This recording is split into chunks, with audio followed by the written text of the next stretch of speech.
நாடு முழுவதும் பட்டாசுகளுக்கு தடை விதிக்க வேண்டும். உச்சநீதிமன்ற தலைமை நீதிபதி கவாய் கருத்து. இந்தியாவில் அடுத்த மாதம் தீபாவளி பண்டிகை கொண்டாடப்பட இருக்கிறது. இதற்கிடையே பட்டாசுகள் தொடர்பான வழக்கில் உச்சநீதிமன்ற தலைமை நீதிபதி சில முக்கிய கருத்துக்களை கூறியுள்ளார்.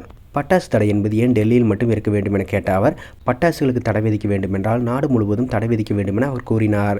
இந்தியாவில் மிகவும் கொண்டாடப்படும் ஒரு பண்டிகை என்றால் அது தீபாவளி தான். சிறியவர்கள் முதல் பெரியவர்களை அனைவருமே தீபாவளி என்றாலே குஷியாகி விடுவார்கள். மேலும் தீபாவளியால் அதிகாலை முதல் இரவு வரை பட்டாசு சத்தமும் கேட்டுக்கொண்டே இருக்கும். ஆனால் சமீப ஆண்டுகளாக காற்று மாசு காரணமாக பட்டாசுகளுக்கு பல்வேறு கட்டுப்பாடுகள் விதிக்கப்படுகிறது. குறிப்பாக தலைநகர் டெல்லியில் பட்டாசுகளுக்கு முழுமையாக தடை விதிக்கப்பட்டுள்ளது. இதற்கிடையே நாடு முழுவதும் பட்டாசுகளுக்கு தடை விதிக்க கோரிய தாக்கல் செய்யப்பட்ட வழக்கில் உச்சநீதிமன்றம் சில முக்கிய கருத்துக்களை தெரிவித்துள்ளது. டெல்லி தேசிய தலைநகர் பகுதிக்கு மட்டும் பட்டாசுகள் தடை ஏன் என கேள்வி எழுப்பிய சுப்ரீம் கோர்ட், பட்டாசு தடை விதிக்க வேண்டுமென்றால் அதை நாடு முழுக்க விதிக்க வேண்டும் என்றும், இந்தியாவில் உள்ள அனைத்து மக்களுக்கும் தூய்மையான காற்றை சுவாசிக்கும் உரிமை உள்ளது என்றும் தெரிவித்துள்ளனர். தீபாவளி போன்ற பண்டிகை காலங்களில் பட்டாசு புகையால் காற்று மாசு அதிகரிக்கிறது. இந்த சூழலில் உச்சநீதிமன்றத்தின் இந்த கருத்து முக்கியத்துவம் பெறுகிறது.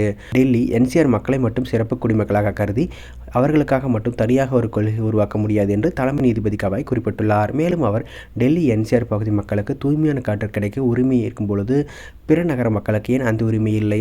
பட்டாசு தொடர்பாக எடுக்கப்படும் எந்த ஒரு பட்டாசு கொள்கையும் நாடு முழுக்க அமல்படுத்தப்படும் வகையில் இருக்க வேண்டும். கடந்த முறை குளிர்காலத்தில் நான் அமிர்தசரஸில் இருந்தேன்.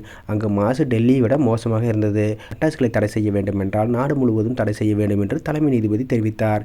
இதையடுத்து நாடு தழுவிய பட்டாசு தடை கோரிய இந்த மனு குறித்து காற்று தர மேலாண்மை ஆணையம் பதில் அளிக்க உச்சநீதிமன்றம் நோட்டீஸ் அனுப்பி உத்தரவிட்டுள்ளது.